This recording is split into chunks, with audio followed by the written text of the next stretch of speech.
Please stand clear of the doors. Por favor, manténgase alejado de las puertas. To our new listeners, we welcome you aboard our podcast Highway in the Sky, and hope you've enjoyed the past week. For those of you standing, please hold on to your headphones at all times, and stand clear of the doors. For the comfort of others, no trolling please. Thank you, and enjoy the DisCast. Hey, what is up guys, it is Ryan, and welcome to the DisCast. Today is Wednesday, June 10th, 2015, and it's shortly after 9 PM Eastern Standard Time, doing the dual mic adjusting shindig over here. Here you go. How you doing, Darren? I'm doing good, how are you? I'm doing pretty good. Your mic quality is pretty bad. Is your internet being bad? Wait, you know, I've been... you're good now. Okay. I've been going in and out all day, so... Oh, there you go. We have a repeat of last week. Hopefully not. Alright, let's hope. So yes, we have lots of cool stuff going on this week. We have, I was telling you before, the amount of news and the variety of news reminds me a lot of the old-fashioned DisCast episodes. Yes, the good old days. Yes, indeed. Maybe you will agree with my sentiments as we get started. Other than that, Darren, how have you been? I've been pretty good, you know, doing videos every single day in June. Exactly. So, yes. The Dr. Meow Mix. Extra music hours. Extra music hours, yes. Paint the Night up. Paint the Night's killing it. Yeah, oh yeah. It really is. Then I got Building Disney starting back up again, so woo. Yeah. We got activity on all of our channels, except for the DisCast channel, which don't worry, that'll happen at some point. Okay, so I just want to say this to everybody. If you like the episodes on YouTube and want them on YouTube... Tweet me, at Ryan_Hecht. Give me more motivation to do it. Don't just tweet him once. Spam him. This is Don't how spam things... me. No. Things will not get done if you spam me. Things always get done when they spam I will me. purposely... It works for me, and it works for everybody else. But for everyone else, if you guys spam me, I will purposely not do it. For everyone who sends more than 5 tweets... If you send more than 5 tweets... He's not doing it anyways. Just spam it just to see what happens. I will do it if people... moderately tweet me. So tweet me at Ryan_Hecht. Everybody tweet Ryan twice. Okay, sure, yeah. If everybody tweets me twice, then that'll be okay. So everyone go tweet me twice. You do it if everybody tweets you twice? If everyone tweets me twice, yes, I will do it. Let me put my phone away for the impending vibration storm is going to happen. But yes, so that's that. Yeah. Yeah. So why don't we... 3 times is a charm. Very true. So... Spectro Radio, Darren, want to tell us about Spectro Radio, who is one of our sponsors? You know, he's existing. He's everybody, existing. Check out SpectroRadio.us. It is a 24/7 Disney music channel where you can listen to all sorts of different Disney music 24 hours every single day. They got a nice Disneyland celebration going on right now. Yes, they do. And you know, it's good fun. It's definitely good fun. You can hear both of our voices do our little adverts on there, as well as the actual DisCast advert itself, which I still hear very, very infrequently, but it's still on there, still gets played, and still cool to hear. You remember recording that? That was a good time. I still have those bloopers somewhere. That was really funny. Yeah. That was a good time. Do you remember last week when I was recording my... I do remember last week. When I was recording my little insert, my little personal plug. I do indeed. That was... And I said, like, P.O. Box 27 or something. P.O. Box. I just said, send me things, P.O. Box, a bunch of numbers. You didn't give a city. Everywhere. Everywhere. Send it to every single P.O. Box. Got it. Yeah, that sounds very expensive. Eventually, you'll get it. No. It's true. So, yes, why don't we move right along to our trivia. So last week we had what I thought was a very easy trivia question, and that was, who is the original sponsor of Carousel of Progress? And the answer is Facebook, yes. They sponsor everything. Yep, Facebook. Google? No, but seriously, it was GE, or General Electric, and our trivia winner this week is going to Kevin F. Martin. So congratulations, Kevin F. Martin. If I have a pen, thanks, Martin. You are going, it's our own Kevin, so you know, what a guy. Ooh. Here we go, you're going on Trivia Card of Winners. I'm writing your name right now, Kevin F. Martin. Here you go, you're on the Trivia Card of Winners. Let's take a look at the other side. I don't even know if that's focused, kind of can't see my camera, so here you go. Here's the front, here's the back. there's Kevin. Your name's on there. You live in immortality on the trivia card of winners, which is nearing 2 years of existence. Can you believe that? I actually just saw the other day our first trivia winner. I didn't talk to him, but I saw that he was online on our server. It was Stormy Bob. Oh, really? That is somebody who I haven't seen in a very long time. I didn't talk to him, but I saw his username. So that proves that he's not dead. So yes, it's always a concern. You know, it's been a while. It's been like 2 years. So you never know. Look what happened in those 2 years. Very true. So yes, that is that. Woohoo. Trivia card of winners. Now we do have another trivia question for you guys this week, and if you think you know the answer, head on over to Twitter, tag us at DisCast Show using the hashtag DisCastTrivia for your chance to win. Do not put it in the Twitch chat. And keeping with our Disneyland theme for Disneyland's 60th anniversary, your question for this week is, what attraction in Disneyland covers the most distance? And if you think you know the answer, do not put it in the Twitch chat. Head on over to Twitter, tag us at DisCast Show with the hashtag DisCastTrivia.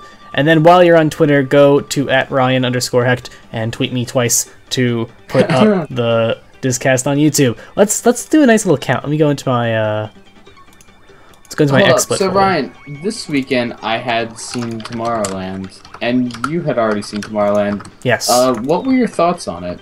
Like, did we have? I thoroughly enjoyed it. Did you? As a movie by itself, it was all right. But the concept of it and the ideas that are espoused by it, I really like. Alrighty, so... And then getting the e-ticket was worth it. But you didn't get that because you didn't go opening weekend, huh? Yeah. I enjoyed the directing, the visual effects, loved the soundtrack. You told me you really liked that music, yeah. Really liked it. The only thing that wasn't strong for me was the story. Yeah, the story was a little It's gotta be said. And it's not that it was it was just very, like, uneven. It was, like, very fast-paced and then very slow, then very fast-paced. And it was too much, like, back and forth. Okay, yeah, I can see that. And the climax was kind of just like, what, that's it? It's over? Huh, okay. Like, it seems like there should still be, like... a climax? Exactly. Like, it still feels like there should have been another hour onto that movie. They're just like, it just ended and nothing really happened. Like, oh, okay, sure. You're setting up for a sequel that you're not going to make. Yeah. The build-up was pretty good. You know, Disney's apparently set to, like, lose money on that from what I've heard on the movie. Really? Yeah, it was not that much of a success from what I have heard. Which is unfortunate, but, you know, you win some, you lose some, I guess. Hey, it was a good shot. As far as rides, as far as, like, you know, park areas and movies sharing the same name, it wasn't as bad as the Haunted Mansion, so... Well. It's a success in that aspect. Yes. You know, it's not quite up to Pirates caliber, but... So, anyway, I have 1, 2, 3, 4, 5, 6, 7, 8, 9. 9 episodes of the DisCast sitting on my computer, ready to be chopped up and thrown on the website. So, yeah, maybe I'll do that this week. Let's see. Maybe? Well, if everyone tweets me, then, you know, it'll happen. That's how that works. So that's that. That's your trivia question, guys. Once again, it is which ride at Disneyland takes the longest, or has the longest distance covered. Aqua Boy, this podcast is for Disney parks. We don't really talk about MC parks that much, so very sorry about that. Also, I don't understand what your question means. That too. So here we are, moving on to our news, which we have quite a bit of. Number 1 is the one that everyone has probably heard about the most and everyone cares about the most or is very unhappy with, and that is more details about the Frozen ride that is replacing Maelstrom. Why is everybody saying that it looks like it's going to be a bad ride? Like, it looks like it's going to be fine. It actually looks really good from what we've heard so far. Between, you know, the story's not bad. You know, everybody's like, oh, it's awful, but I think that's just... sadness of Maelstrom. Like, there's just a bias in that, and everybody's like, oh, it's as bad as we thought it was gonna be. Like, it's a Frozen ride. Like, what were you expecting it to not be about Frozen? Right. Yeah, no, I agree with you there. And so obviously details have been few and far between ever since the project was announced in September. But now we've actually starting to get some details. The Wall Street Journal got an inside look at the development of the ride, and Well, first of all, we have a name. It's called Frozen Ever After. So that's kind of detail number 1. So some people were a little unhappy with that name. They're like, what? It's a little weird, it's a little stupid, it's a little generic. Whatever. You know, I was listening to a guy do like a live review of Paint the Night. He like had a video and it was playing. He was doing a review of it. Right. And one of the things that he had discussed was that the more vocal generation of Disney like Disney Parks fans, is one of the, you know, the one that was, you know, children in the 90s and 80s. That is very true. And if you look at Twitter, that's the group that is represented the most. Not even done yet. So it gets even better. He went on to discuss that it's a nostalgia thing. You know, people want Spectrum Magic and, you know, all the older stuff to come back because that relates to their childhood. And what he said is that in preservation of their childhood, they're eliminating the future of other childhoods. You know, you're not allowing the next generation to have their moment. Okay, yeah. You know, even from a creativity aspect, you know, you're preventing the next Joe Road from stepping up. You're preventing the next whoever from, you know, becoming the big Imagineer, because you're working on preserving what has worked in the past, and in doing that, you're stifling the future, which is what Walt Disney didn't want. Right. No, I agree with that. It's kind of similar. It's kind of similar reactions to what we were talking about with the Sorcerer's Hat. You know, everyone who was really happy about it leaving are the people who had grown up without the Sorcerer's Hat there. And the rest of us, of our generation, were kind of a little indifferent to it. Some of us even like it. One thing that the guy, I forget who it was, but one thing that he did mention, though, and this is directly to Paint the Night, is that it's a very good transitional parade. It had a taste of the older stuff in it. Like, you could hear it ever so slightly. Yeah. And that's what you gotta do. You gotta give a hat tip to the old stuff. Not abandon it completely, but also not stick with it. You have to be able to bring in the new while acknowledging the old. Right. And so with that said, let's delve into some other details we got about Frozen Ever After. Yes. Well, number 1, it's projected to open spring 2016. Obviously, we are a year away from that, so who knows if that will be met or not. I mean, in terms of what actually is going to be done... Weren't they... That's later than they were originally saying. I don't think they really originally said anything. So right now they're just saying late spring. Did they not say 2015? I don't know about that. I thought they heard... I thought it was late 2015. I don't think it was ever official said. I think that was kind of just what everybody thought. Maybe. But we do know that it's going to be using the existing track of Maelstrom, as well as the existing boats. And it's going to have tons of Seven Dwarfs Mine Train style audio animatronics, very similar to the ones we saw in the Dwarfs on Mine Train, because those are just impressive. The map faces and the you know, it's just very well done. I went through that on the show about how that works, right? Yes, we did. It's very interesting. It's very advanced, and you know, it worked well on Mine Train. It's going to work good here as well. Yeah, there's that. And also in the Wall Street Journal article, they talk a little about the setting, the queue, and all that kind of stuff. It's set during the Winter Festival that takes place in summer in Arendelle. So, yes. I just want to stop you right there. I like how Disney went to the Wall Street Journal to broadcast this instead of directly on the Disney Parks blog, because the amount of hate that exists against Frozen on the Disney Parks blog is crazy. Right, and who reads the Wall Street Journal? Mostly investors who are saying, ooh, look at this big box office success, it's getting a ride, we're happy about this. So everybody who's like, why Wall Street Journal? Like, that's a weird place to make an announcement for a ride. Well, that's why. Yeah, I think it makes sense. Yeah. No, that's actually really interesting. I didn't really think about that, but yeah. So yeah, it takes place during the Winter Festival. It takes place in summer in Arendelle. The queue line is going to include a trip through Wandering Oaken's trading post. Olaf and Sven appear near the beginning of the ride. Troll Valley in the beginning of the ride is Grandpappy Troll's going to tell the story of how Anna and Kristoff met. And then you go along a lift hill, you see Olaf. Then there's a big show scene with Elsa singing Let It Go on the balcony of the Snow Castle, which is what we see in the concept art scene Then Marshmallow comes on and makes some kind of an appearance. We don't know what happens with him. And then the final scene features a fireworks celebration with Wave from Elsa, Anna, Olaf, Sven, and Kristoff, with a total ride time of about 4 minutes. Okay, I'm gonna ask you a question. Yes. Do you think that if none of the Disney Parks podcasters or news sources had posted about this, that anybody that hates Frozen and loves Maelstrom would know about it? Like, do any of them seem like people that read the Wall Street Journal to you? I think the Wall Street Journal is a, respected enough paper. I do think that there's definitely an overlap just because of the influence that paper has. I definitely think there's an overlap. There's no way just nobody... If anything, my dad would read it and send me and forward me an email with it, such as what he does.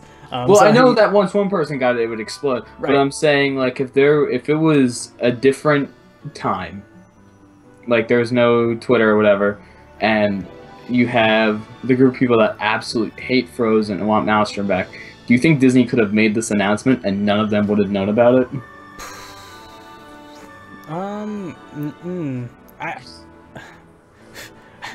I don't. It's kind of an invalid question. It's an invalid question because you're making me imagine a world in which there is no, just fundamental way in which information is disseminated. Twitter isn't a fundamental way. Are you kidding me? You go back 10 years ago and... At this point, Twitter is very much a fundamental way in which information is quickly disseminated over the internet. Well, that's at this point. You go back 10 years ago and it wasn't... I know, but we're now. And so saying, would this have happened 10 years ago, it's irrelevant. Who really cares? Well, I don't know. I feel like that... I think there's definitely an overlap between Wall Street Journal users. I mean, for God's sake, Wall Street Journal is in the hotels of the Disney resorts. True, yeah. So, I mean, it's one of those papers. So yeah, I definitely think there would be an overlap there. I mean, at face value, I am excited for this attraction, not very unhappy about it. Because we have this amazing technology that's used in Some Doors Mine Train, which I think is fantastic. And we're gonna see that here. That's gonna be pretty cool.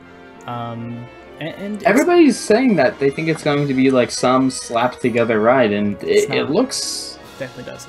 It looks well put together. I mean, this is going to be the next generation of the Dark Ride, honestly.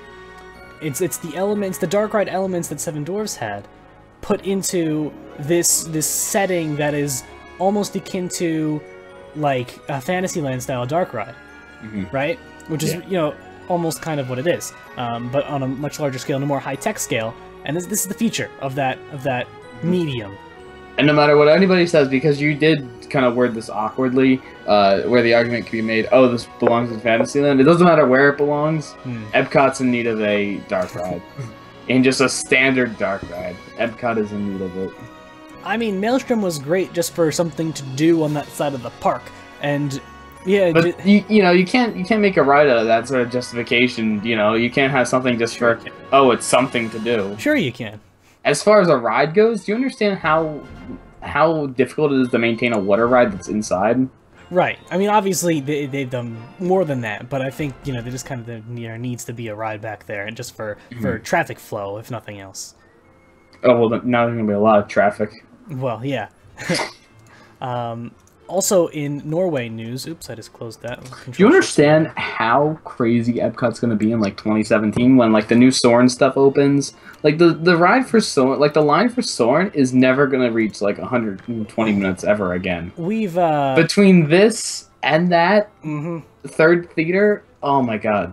We've mentioned this so great. We've mentioned this in the past. Walt Disney World is very much in an intermediary period at the moment, where lots of things are closed, lots of things are being planned, lots of things are being built.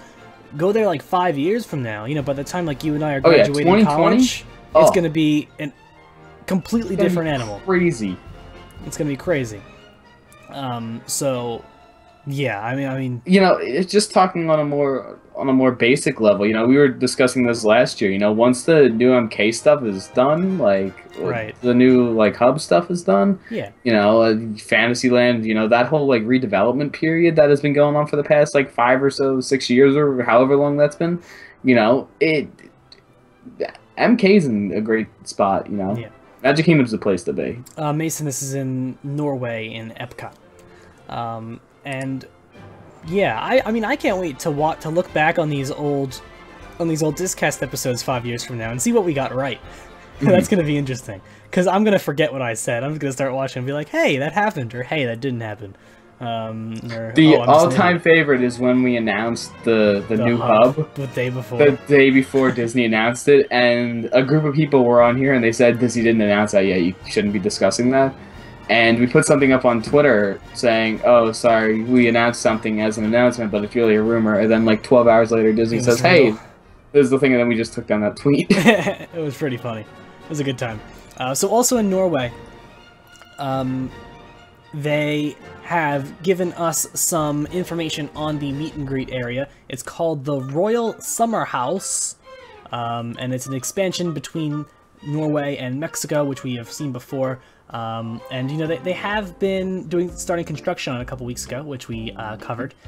And the exterior is going to have some Norwegian architectural features, and the interior is going to reflect the cultural arts and crafts of Norway. So don't worry, everyone who said that the Norway Pavilion is going to just turn into Arendelle. They're keeping it cultural. They're keeping it relevant to what the Norway Pavilion is about. I think that's the key in that, right? The fact that they're keeping it Norwegian instead of cartoon. Yes. Yeah. Right? Like, they could have gone the route of like making it cartoon style. This is going much more down the line of Three Caballeros in Mexico. It's very like traditional. Yeah, it's much like Three Caballeros in Mexico. They kind of just integrated a brand that is, you know, kind of relevant to the country into the pavilion. They aren't having that, you know, brand take over the pavilion, which is. And you know what's great about it just being inside stuff? If you don't want to see it, you don't have to. That's true. The outside is going to look... I think that as far as exteriors go, this is a complete enhancement. It's true. You know, forget the Frozen aspect. When was the last time Norway got an update at all? Like, this is the first time Norway's gotten any attention since 1982. Right. Yeah. I think that, you know, if you keep it respectable, you know, if you do keep the cultural aspect with it as far as outside goes, you know, if you don't want to go inside, you don't have to. Right. You know, it's a meet and greet in bathrooms. Exactly. And I'm sure the bathrooms are even going to be like Norwegian themed and not Frozen themed. Right. I like Easter eggs in bathrooms. They should put in old Maelstrom artifacts in the bathrooms. Yo, that would be great. Yeah, I like that kind of thing. So yes. In terms with Frozen news, we all know that Frozen Summer Fun is returning to the studios, and Frozen Fever, which is the short that played in front of, what was it, Big Hero 6? I don't remember. Was it Big Hero 6? Yes. Frozen Fever. No, Cinderella. No, Cinderella, yes. I'm getting, you know, my movies messed up. But it will be playing in the ABC Sound Studio, where Sounds Dangerous once was, starting at 10 a.m. with shows twice per hour. Starting on the 17th and continuing all the way towards the end of Summer Fun, September 7th, unless they extend it again. I'm glad that they're putting a use towards the Sounds Dangerous area. Who cares about this short though? It's like 5 minutes and they're gonna show it twice an hour. People like something that can't, like a small cartoon. I haven't cartoon. seen it yet. Okay. Have you seen it? Oh, you didn't see Cinderella? I did not see Cinderella. Oh, okay, there you go. So there is an audience for it. Guess. People like me. You know, there are also people who, you know, maybe your kids are too young, you didn't, you know, they would be bored by, like, a live-action, you know, adaptation of a Disney, like, cartoon. Okay. You know, I mean, I'm sure... There is an audience. I know people actually went to go see Cinderella purely for this. Yeah. But from a parent, like, right. you know, no, you're talking to an older crowd base where you say, oh, I want to go to the movies and pay for a full movie just to see this short and then see a movie I don't really care about, you know? As a parent, you're like, eh. Right. Yeah. So... And people that love Frozen, you know? We'll see it. Yeah. It exists. The short was pretty good. I enjoyed it. So, yes. Next up, we're moving over to... I guess we could stay in the studios. I have one more studio story. During Star Wars weekends, you can... Actually, is it just Star Wars weekends? I think it's all days at the moment, actually. At the side of the Hyperion Theater, just across from Epic Stunt Spectacular, you can play the new Star Wars playsets in Disney Infinity 3.0. Now, I didn't get 2.0. here's my. I haven't gotten any of it. Here's my thing with Disney Infinity. All right. So whoever came up with the idea for that should get a promotion. Yes, but the way I thought they were going to do it was have the base game and then just release DLC of playsets, and then that you can download when you buy a figurine. But no, they're releasing a new game every year, which is weird. I don't really understand that. I mean, you can make that argument towards like Call of Duty. It's essentially the same thing. But it's really not. Those are all different things. This is the same platform, just with different playsets and different stories to play through. I think hold up. So it's different characters, different stories, and different things to do? Yes. Now, of course... And Call of Duty is different things to do, different characters and different stories. Shush. Here's the thing, though. This is one platform. This is just a... Disney Infinity is a platform. It's not just its own game. The playsets are games, but Disney Infinity itself is the platform. And really, they're just releasing a new platform every year, and then games on top of that. Okay. Which is a little... redundant? Yeah. Like... Obviously, this doesn't translate very well into the console market, but... Honestly, that's how a lot of games are, Like what? Everything... Most series of games are just, at least the ones that release annually, are just the same thing repackaged. You look at any sports game, any, shooter game... Those aside... Hold up, but that's the video game market. That's the thing. Like, you don't have the resources to, This is less work, though. And also, I think the way that it's set up now, just causes confusion when it comes to a retail market. Say you're a mother, you're buying stuff for your children. You're like, I'm very confused. Why is this? Is this 2.0 or 3.0 or 1.0? What's going on? What do I want? Well, it says it with it, right? Like, I'm sure it says it somewhere on the packaging. I'm sure it does too, but when does that stop people from understanding things? Well, do you buy a PS4 game for the PS3? It's not even that, though. You see two things for the PS4. You see two things that say Disney Infinity on them. If you're the average consumer, which both of us are not the average consumer, let's get that aside. If you are the average consumer, then you might not understand that. I personally haven't played Disney Infinity, but I know families who have, and that there's a key word in that. It's families. It's a very grouped event. Yes. Disney Infinity isn't really designed as a one-person game. It's designed as a whole like family activity. This would be my favorite game. And so I think that's where the difference is between understanding confusion, like understanding, how to get past the confusion, is because the entire family's playing it. If you and your dad... I wasn't talking about the playing of it, I was talking from No, I'm saying the buying of it. You understand that it's, okay. New year, new version. If you're playing it with your dad, then any purchasing involving the game would be made through your dad, You want to know what I would liken this to? I would liken this to... I was trying to think of something this whole time. World of Warcraft. World of Warcraft is a base game, right? Yes. But every couple of years they come out with expansions to said game. And then that adds, a whole new thing, new worlds to explore, new things to do, new classes to play as. And that's been insanely popular for how old is World of Warcraft now? Like 10, 15 years old. It's crazy old, right? And so Disney Infinity, in my opinion, should work like that. They release there's one game, and then they just release expansions.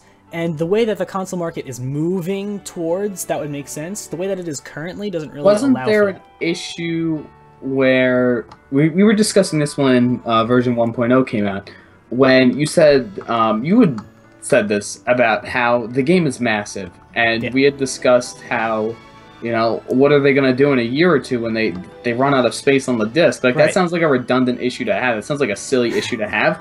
But that's an actual issue that they probably encountered, which is probably the main reason behind, having the different versions. Which is why I'm saying this is where the market is going towards. Because in 5 years from now, there will not be discs. You will not be able to buy discs. It's not going to be a thing. I mean, look at the PC market. No one buys games on discs for PC. So I think on the PC market, you should be able to buy one and have it just carry over. Yes. But I mean, and in a perfect world, it would be one thing across all platforms. I just don't think we're there yet. Yeah. And it's really unfortunate, too, because this could work so much better if it was that way. But, I guess, what are you going to do? And honestly, you can't expect, as far as things go, when you're leveling, when you're not even leveling, when you're layering a game on top of a pre-existing game, which is kind of what they're doing each expansion, it's just layering more stuff on top of each other. Just like World of Warcraft. I'm going to go back to the Call of Duty example. I don't think it's like Call of Duty, though. That's not really what it is. But okay, keep going. This is, I was reading, when this was first announced, and people were like, oh, 3.0, why not just, the same stuff, different characters. Not every game can be, your Grand Theft Auto. There's a point where repetition serves you well, and in a market like this, and this is why making expansions once every few years, like what World of Warcraft does, could be a negative, because the Disney entertainment market changes so rapidly over the course of 3 years, it's impossible to keep up. I don't really understand where you're going with that. What do you mean? 3 years ago, Frozen wasn't a thing. Yes. Now Frozen is definitely a thing. Yes. If they didn't hop on top of that as fast as they could, then there's a lot of market loss, and that's the same thing. This is why that's so great, because you don't have to wait for another game to be released. You just release a module, you just release a DLC thing saying, hey, get your Arendelle playset, here, have your Anna Elsa figures. But there's no space on the disc. I know. Also, you have to think about it like this. DLC is planned out before the game is released. Not in all cases. In most cases, the first batch of it usually is, but usually it's worked on after release as well. Like, what I'm trying to say is, like, especially in the newer consoles, there's an increased thing in digital downloads. It isn't on the disc, because the whole idea is you buy the base game and then you buy all the other stuff separately. I think that's even better for marketing. Let's talk short-term games. Let's not talk about, World of Warcraft would be the deviator from this trend, but let's talk, short-term games, ones that are released once every, 1 or 2 years. When there's a game announcement, right? You're told, hey, there will be this map, this map, this map, and there will be X amount of DLC maps made out in the future. That's kind of what Disney Infinity does, is they outline the future with each release, right? Which is how they're able to modularly build on top of each other, because they know where they're going. Yes. And through that, they're able to layer things on top of each other easier. Yes. And like I said, the only issue with them not putting it on one disc or having things, I'm not saying put it on one disc. I'm not saying that. That's not what I'm saying. But that is not at all what I'm saying. The issue is space. It's really not, though. It is, because you wouldn't have to keep doing the versions. You could just build it on top of each other. What I'm saying is you just have Disney Infinity. Disney Infinity is one solitary thing, right? And then, when there's a new property that you're releasing something for, you do that, and then you need the base game Disney Infinity to play said property. But it's not, you can only play this on 2.0 and higher, or 3.0 and higher. You can play them all on everything.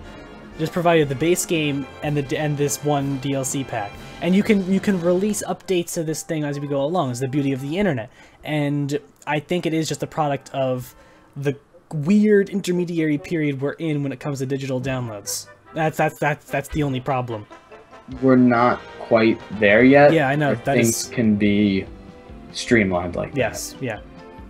With other games, another thing we're majorly forgetting is Disney Infinity is a kid's game. You have to take it at the most basic level imaginable, and then tone it down a little bit from there.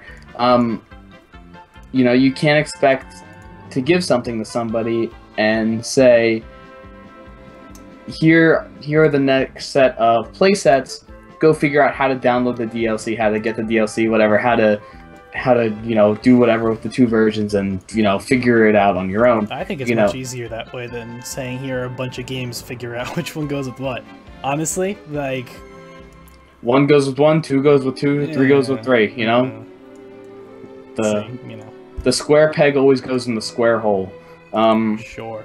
Which is kind of what that is. Like I said, on a more expansive level, nobody ever gets PlayStation 3 and PlayStation 4 games confused. It's because they're two completely different things. Like, on a box, the only difference is one number. And they're different size boxes. They have different, it's much more pronounced than it is with this. Especially when you're talking about the actual physical figures, not just the disc with the thing That on it. could just be, that could just be the failure of their, development team. And Quite you're not possibly, yes. like I mean, just the packaging team, yeah. Ineffectively doing their job. So let's move on, because we've spoken about this way too long. So moving over to Magic Kingdom, Tony's Town Square Restaurant, as you're probably familiar, has opened. Has broken off in between meal times, right? Mm-hmm. So there's usually a closing period in between lunch and dinner. It will close at like 3 o'clock and then reopen for dinner time. Well, they're getting rid of that. The restaurant is going to be operating continuously from the morning up until close around 9:30, and there's only going to be one menu as opposed to a lunch and dinner menu. So it's going to work like a normal restaurant now. All right. Yeah. I mean, it's an Italian, does Italian food really change from... I think it just kind of, there's different lunch and dinner items, and now it's just going to be one consolidated menu. I feel like an Italian menu doesn't change that much from lunch to dinner. Well, it's the same with anything. True. I mean, you usually see more cold kind of things for lunch and more hot Yeah. kind of things for dinner, and it's just one thing. So it's, there you So go. is that like a we'll only serve these items from this time to this time, or like how's the menu being set up, or is it just one No, it's just one barrage menu. of Just one menu. items? There's one menu. All right. Yeah. I like it. Yeah, I've never actually eaten at Tony's. I've been in there, but I've never eaten. Well, yeah, I've been in there too. I just haven't never eaten. So yeah. Next up, we're going over Animal Kingdom. So we told you guys that Creature Comforts was closing, and we took a guess as to what that would be for. And our guess was Starbucks. And guess what? We were right. It was Starbucks. Yeah. It was Starbucks. Yes. Darren, do you know how many Starbuckses there currently are in Walt Disney World? All right. So you got one in Epcot, right? Fountain Yeah. View. One in MK on Main Street. Main Street Bakery. One in Hollywood Studios, right? Yeah, just one. Trolley car. Are we going to include the Animal Kingdom one? Well, no, it's not open yet. Okay. And then you got the two in Downtown Disney Springs, so 5. Yep, we have one in the West Side, we have one in the Marketplace. There's 5 currently. You were hoping I was going to say that there was one in Downtown. I was.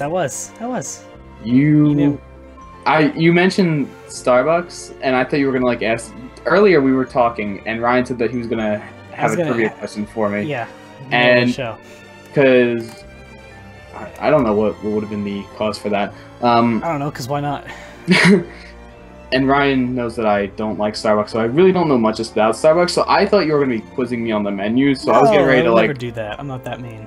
I was getting ready to search the menu and thought you were going to have me list off a bunch of items, but that was a pretty easy question. I just opened up the article right now and it just... Oh, wow.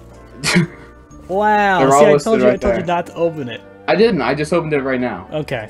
All right. There you go. So that's that.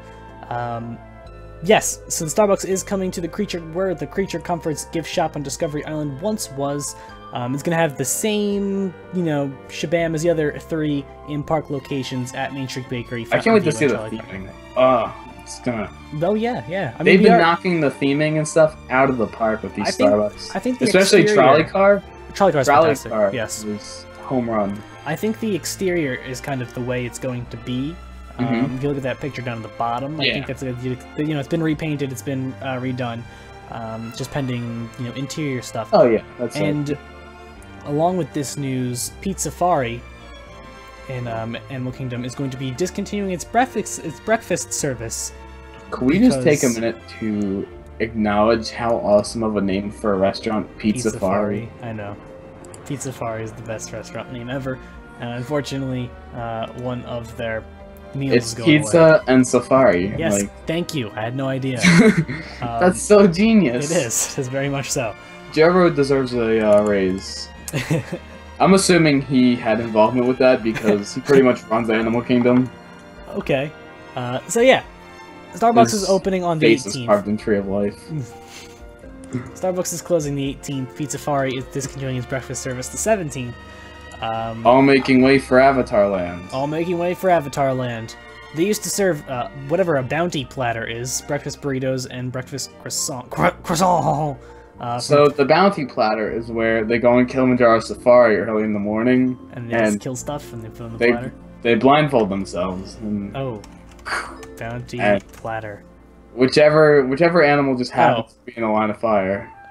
Okay, apparently it's just a Disney thing. I just searched bounty platter and they're all Disney. So I mean, whatever. It appears to be a Mickey waffle, some eggs, a biscuit, and some bacon. What do you think the bacon's made out of? There you go, Joe Road. White rhinoceros. It's made out of Joe Road. White rhinoceros.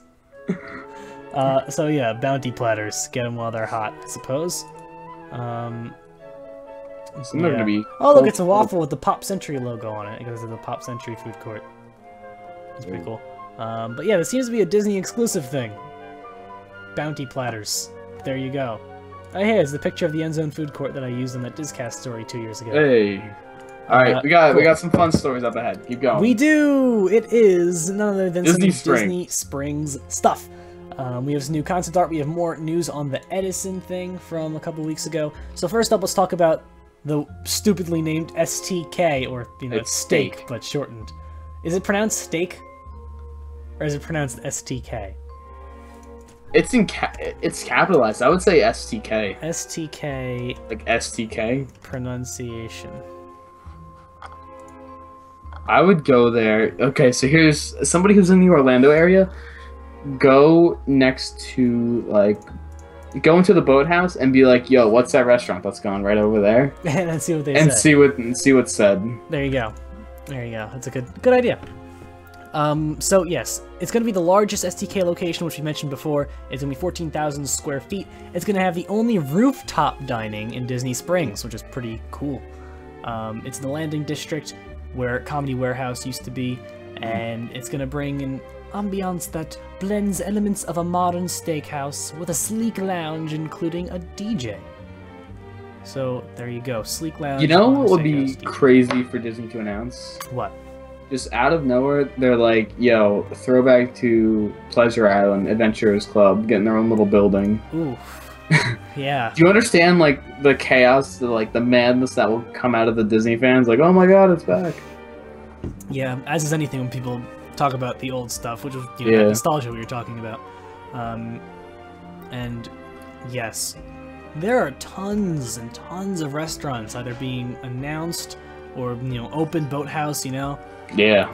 I want to do a restaurant crawl in Disney Springs. It's really expensive. There's another early 2016 is gonna be crazy. It will. Yeah, they're still saying early 2016 for this one as well. And then also in 2016. This is not just for Disney people. This is just a must-visit dining location for the entire region. Like if you're in Orlando, this is going to be like a place to be, to go out for dinner. And that's kind of what Disney's really trying to do, trying to take some of that City Walk crowd that we were talking about a couple weeks ago. Okay, so I was talking to somebody, and we were discussing City Walk versus Disney Springs, and the main point that was made is that City Walk is, in Orlando, and they have to adhere to sound.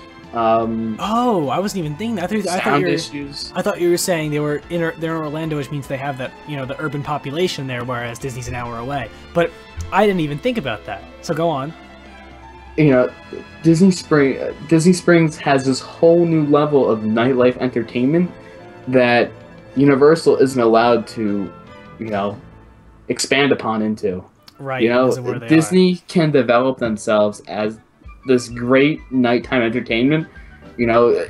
City Walk pretty much has to shut down at 11. Right. All the chaos has to be done by 11. Disney can go till the next day if they want to. Yeah. That's a really interesting point. Building in the middle of a swamp has its perks. Honestly, take for granted the location of Walt Disney World. Then you go over to Disneyland, and then you can't do any fireworks, and the wind's above 3 miles an hour because you're in the middle of the city. I'm gonna keep yelling about that until it ceases to be true. But you know what else I love? The Planet Hollywood Observatory. Planet Hollywood Observatory, which is our next thing. What's news about this? Because I think we already knew about it I was actually the one that found out about this. I've actually seen this concept art before. I've seen it a long time ago. I saw this in like the underground like barrels. Then why is this news now? In like the Disney forums. I don't know. I've read the article and I'm like, there's nothing new here. I think it just wasn't as public as it is now. Got it. Okay, sure. If you look at one of the old DisCast episodes, I don't think you were here because I remember I had the concept art, right? Or I had just briefly mentioned it. I know I'd mentioned it a few times when you were on the show, and I mentioned like that it looks like a planetarium observatory. It looks like a planetarium observatory, but if you cut off the dome, it looks like City Field. Oh yeah, true. Doesn't it? The brickwork and everything there. Which, by the way, City Field is amazing. Yeah. Anyway. I mean, hey, I guess like. This concept art isn't just concept art anymore. It's like hanging on the wall of where the construction is going. So it's not just like this thing that would just magically appear, which is where it initially showed up, which is why you were really skeptical to discuss it at first. And I was like, you know what? It looks cool. It looks like something Disney would do. It matches the theming. So this is true. This is true. I like the observation deck. I don't know how many floors up that is. If that's the third floor, it looks like that would be. I guess. Third or fourth floor. I like how they're not really changing too much to the building itself. Like, yes, the bottom of it's going to have that, the City Field-esque brickwork structure, but... There's still the dome, which is the staple of the Planet Hollywood and Downtown Disney. Right. So yeah, that's not going to be going away. And it takes the cues from a turn-of-the-century observatory. It's going to have an outdoor terrace. Any Planet Hollywood branding at all? No. But I think that might just be concept art, because I think they gotta throw their name on there somewhere, but maybe not to keep with that theming.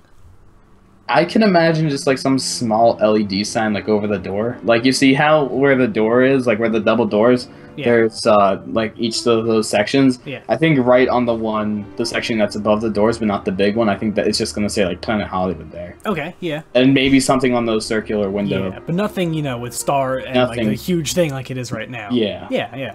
That outdoor terrace and bar is called Stargazers, by the way.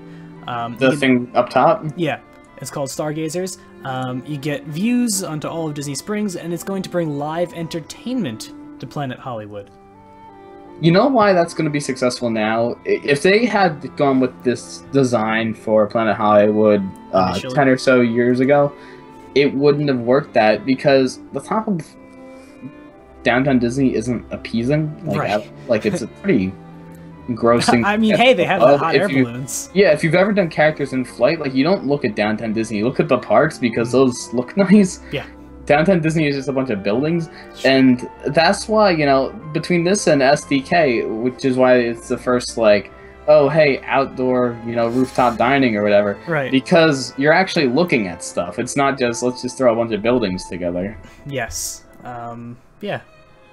And, apparently the menu is going to be completely reworked, and the entire interior design is going to be changed. It's still going to keep the movie props and celebrity stuff that they have. But it's going to be more tasteful. It's not going to be just, let's just throw things all over the place. Right. It's gonna have that theme that they're going for. Yeah. Disney Springs is going to take me out there for dinner a couple more nights than I normally would. Once everything's open. For me, that's 0. So. Well, yeah. More than 0 is good. Currently, it's kind of 0, maybe 1. Maybe go see La Nuba at some point. I mean, I'm. You just go to Planet Hollywood or not Planet Hollywood, Rainforest Cafe, and let it like Earl sandwich, and that's it. Yeah. But yeah, I mean. Isn't that sad? The only time I've ever eaten at Downtown Disney was Rainforest Cafe. And I could have also gone to Animal Kingdom for the exact same experience. It's true. With the exception of the volcano. It's very true. But yeah, I'm excited. I'm excited, very much so. Is Rainforest staying? Is Rainforest staying? Ooh, I don't know. That hasn't been discussed or touched. It hasn't. It has not. Obviously. Same way about how Disney Quest hasn't either. I think they got big plans. Very possible. And we know that the restaurant's still open at the moment, and early 2016 is when the work's gonna begin, and the restaurant's probably going to close. Is T-Rex isn't still a thing or going to be a thing, right? Is that? Probably not. I don't think so. Do you remember when the big fish tank exploded or something? You were talking about this on another show, I think. It was so funny.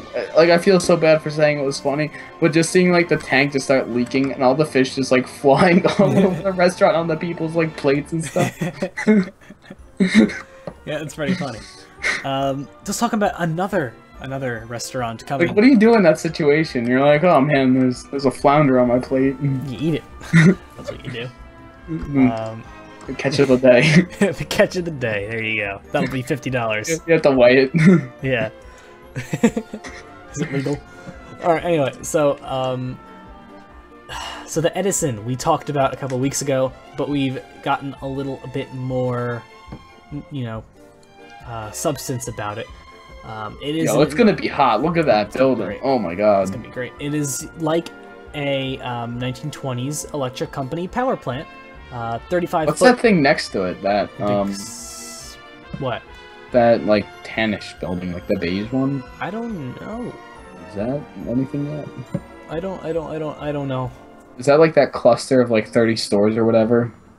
I don't know. I don't know what that is. Whatever. I haven't been paying too much attention to all the stuff. That one day where they announced like 30 restaurants. I mean, it's probably one of those. But, whatever.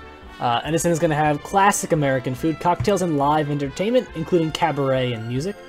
There is a couple different spaces. There's the Lab performance space. There's the Ember Parlor, Telegraph Lounge, Patent Office, and the Tesla Lounge, the Radio Room, and a waterfront patio.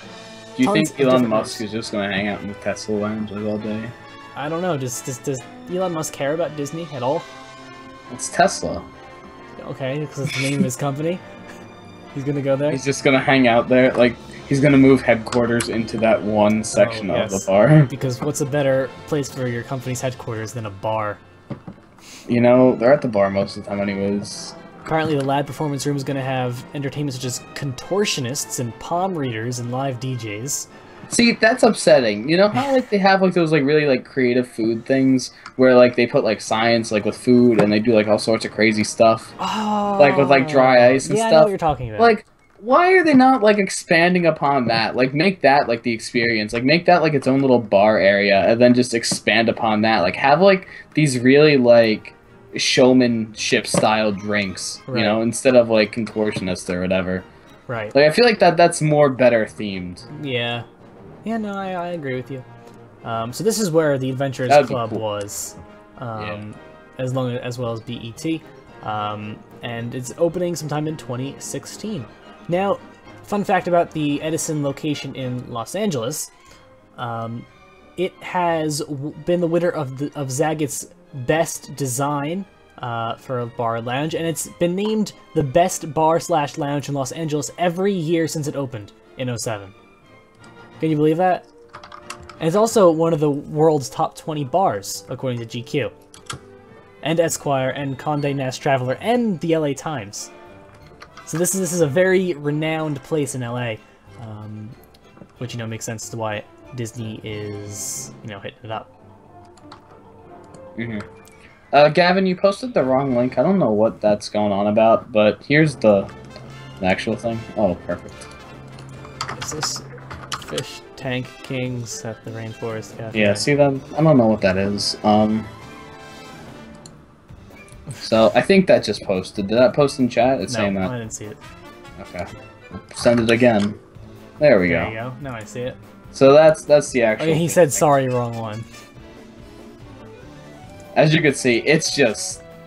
Yeah, what do you do in that situation? The cast member's like, move along, move along. it's just going. Cast member. There go fish. Oh, here's a different one from a different angle. This is like a minute too. Why'd you steal this video? Take it down. One of the people say in the comments. This one has 14 thumbs down. Wow. Wow, alright then. These are great, I love it. One of the comments says, I was there just a couple weeks ago and mentioned to my wife, imagine if that thing sprung a leak. Dude, I think about that all the time when I'm at Rainforest Cafe. Rainforest Cafe has an identical one. Like, all the Rainforest Cafes, you walk underneath, like, to get into, like, the main entrance to the restaurant, you walk underneath that, like, fish tank arch thing, and it's all the same. Right. I love how everyone's just getting people out and they're not, like, I don't know, plugging the leak. Just stick some duct tape on guest there safety temporarily. is number one. Well, okay, so what are base level CMs gonna do about that? Like, how does somebody go about fixing that situation? They don't have like stuff on hand. They don't have like even if you just had some like. Do you duct think tape, the waiters and waitresses like duct tape is not holding that in? No, not for good, but just for temporarily until people can get there and do something actually sound. You think you start at the top, right? You put the duct tape down, and as you're going down, it goes off the top again. All right. Honestly, I think it probably all just drained out, and then they just patched it up at that point. Right. And I don't know what they did about the fish, but... Right. Yes. That was never discussed. Yes, so I suppose we will end our show? Yeah. Guys, go buy fish tanks so we can investigate on what to do when they break. Indeed. Thank you guys for watching. More importantly, thank you for listening. Feel free to subscribe to both of us on YouTube and follow us on Twitter and check us out on social media or tweet Ryan and 3 new interactions. Ooh, and do whatever, guys. Have a good day. See ya. We will A-beat. See you guys next time.